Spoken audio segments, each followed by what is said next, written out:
Bismillahirrahmanirrahim. Assalamualaikum warahmatullahi wabarakatuh. Halo semua, selamat datang di channel video saya. Masih bersama saya dengan Mas Purwo. Pada kesempatan kali ini kita akan membahas tentang bagaimana caranya kita memulai usaha perkreditan. Cara memulai usaha kredit barang ya teman-teman. Mungkin di antara teman-teman ada yang ingin memulai usaha kredit barang, masih bingung harus memulai dari mana, terus seluk-beluknya seperti apa, terus caranya sebagaimana, sebagai gambaran saja ya. Ini bisnis kredit barang ini sangat menjanjikan. Contoh saya pengalaman pribadi di tahun 2020 sampai dengan 2021, 2022 kan masih dampak corona ya. Itu saya tahun 2019 akhir itu kena PHK, tahun 2020 sudah berhenti kerja sama sekali. Dengan adanya usaha kreditan ini, kebetulan usaha kreditan ini saya mulai semenjak saya masih bekerja. Nah, dengan adanya usaha perkreditan ini sangat membantu sekali, dan ini juga tahan terhadap guncangan ekonomi yang sangat dahsyat itu. Juga masih selamat, saya juga masih ada income pemasukan karena usaha kredit ini. Saya juga sampai bertahan sampai sekarang karena usaha kredit barang ini.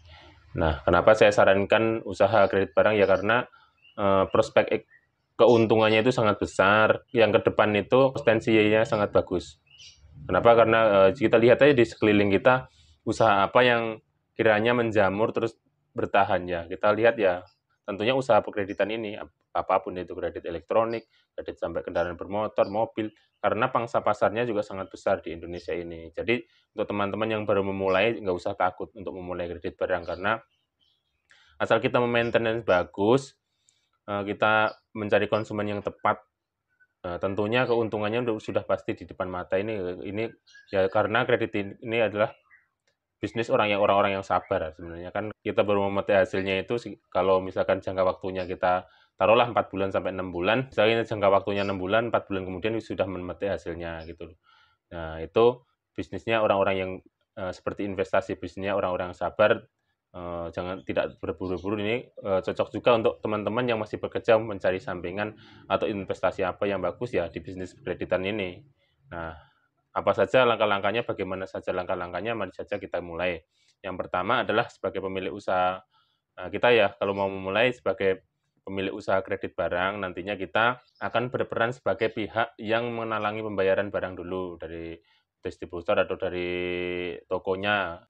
Bayar terlebih dahulu, akan kita bayar terlebih dahulu, kita talangin dulu pembayarannya. Nah, oleh karena itu perlu modal untuk menjalankan bisnis ini ya. Semuanya juga perlu modal ya, usaha itu. Nah, besarannya beragam ya.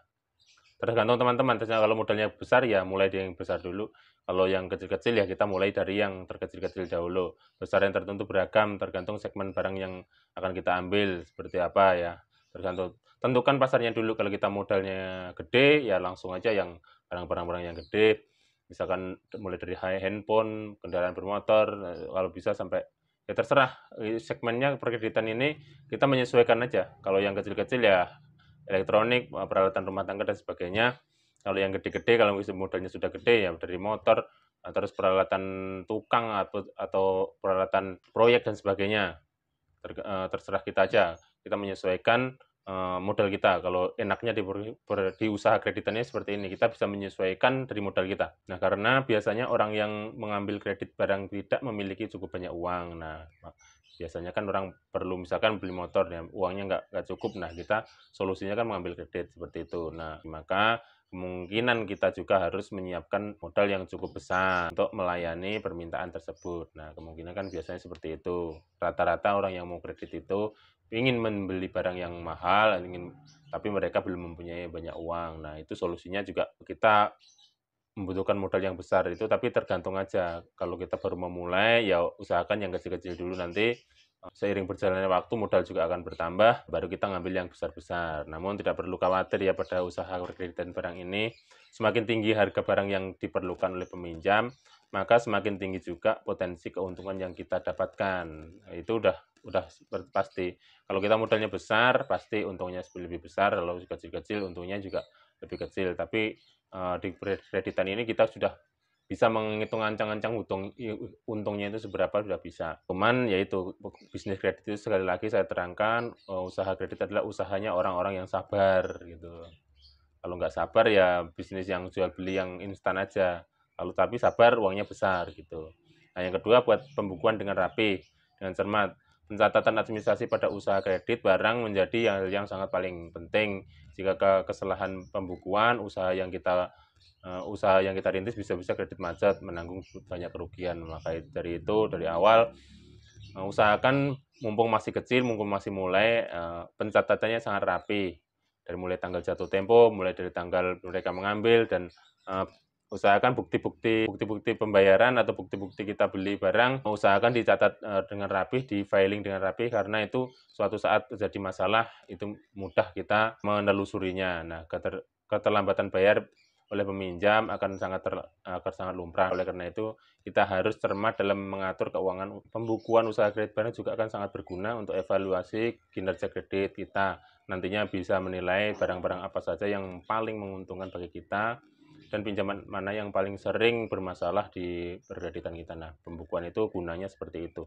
Kita bisa mengevaluasi penjualan mana yang laris, penjualan mana yang kurang laris, serta kita bisa mengevaluasi mana yang nasabah yang perlu kita blacklist. Seperti itu. Kalau kita kredit bermasalah, jangan sampai 2 kali. Pengalaman dari saya, kalau sudah sekali bermasalah, langsung blacklist saja. Kita nyari konsumen baru, kita nyari nasabah yang baru. Seperti itu. Ini untuk menghindari jaga-jaga kredit yang macet ya. Nah, kemudian yang ketiga, lakukan promosi. Setiap bisnis tentunya memerlukan promosi agar usaha kita berkembang. Tidak perlu untuk muluk-muluk sampai pasang iklan online dulu ke internet, membagikan selembaran-selembaran orang, tidak perlu. Kita usaha kredit ini, kalau modalnya kita belum terlalu besar ya, dari mulut-mulut dulu, tetangga sekitar, kalau nggak tetangga sekitar ya teman-teman kerja kita, kanan kiri kita dulu. Karena pengalaman saya, begitu kita sudah rame, modal kurang. Konsumen akan mengantri, apalagi kita sampai promosi online ya. Usahakan dulu bangun basicnya sudah bagus, dari mulut ke mulut pun kita sudah kewalahan gitu. Nah, kemudian yang keempat, membuat surat perjanjian. Bisnis berbasis kepercayaan punya risiko kegagalan seperti kredit ini. Nah, karenanya kita perlu cukup tegas dalam hal membuat surat perjanjian sebagai bukti kalau kita dan peminjam telah membuat kesepakatan. Hal ini bertujuan untuk mencegah peminjam menunda pembayaran atau tidak terjadi transparansi, atau mereka kabur atau tidak transparansi dengan nilai barang kita. Nah, nilai barang kita yang dipinjam dan nominal yang harus dikembalikan kepada kita. Dengan adanya perjanjian, resiko kredit macet atau kabur bisa diminimalisir, dan usaha kredit barang yang kita jalankan bisa bertahan lama. Nah, itu kendalanya biasanya ya teman-teman, terutama saya sendiri, itu nggak enakan sama kalau misalkan sudah kenal, teman dekat atau gimana. Tapi kalau untuk nilai-nilai besar, saya bikinkan surat perjanjian. Kalau nilai-nilai yang kiranya kurang besar ya, saya tidak bikinkan surat perjanjian. Karena apa? Biasanya itu kita nggak enakan. Nah, sekarang usaha kredit nggak enakan. Sudah ini maksudnya saya kasih tahu tipsnya atau kelemahannya di usaha kredit ini. Kalau kita nggak tegas sama orang, sudah misalkan hanya modal kenal sama orang ini aja, modal saling kepercayaan gitu. Jangan.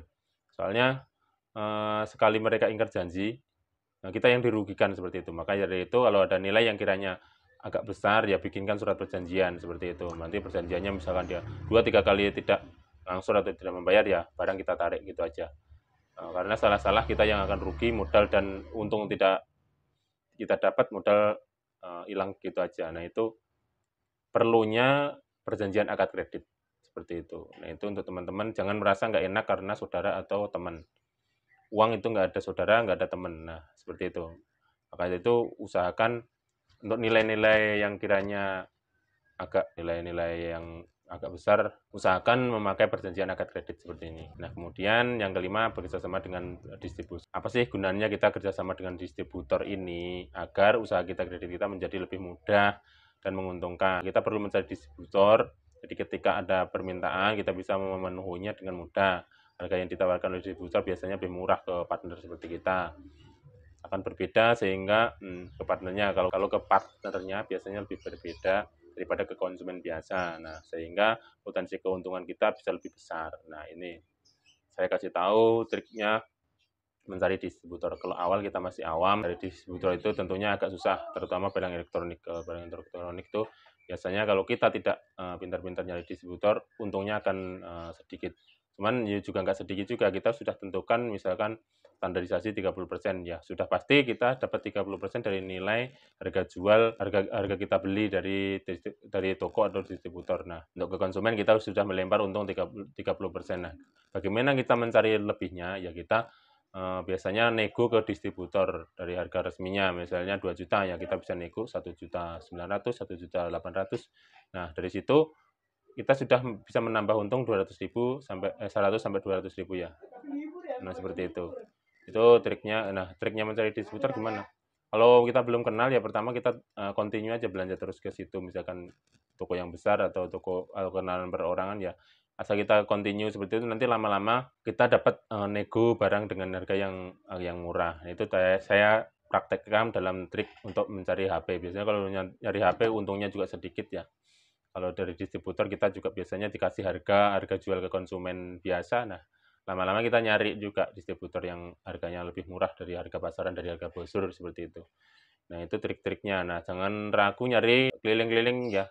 Rajin-rajin kalau mencari distributor. Pokoknya jangan malu-malu atau jangan males-males nyari distributor tersebut. Kemana aja. Kalau di toko-toko terdekat kita. Nah, kita kan kalau rasa kredit itu berdasarkan permintaan konsumen ya. Kita rajin-rajin nyari harga-harga yang murah dan toko-toko yang harganya tentunya lebih murah, terutama elektronik itu lain toko lain harga biasanya seperti itu. Nah, itulah tips cara memulai usaha kredit ini. Mudah-mudahan ini bermanfaat bagi teman-teman.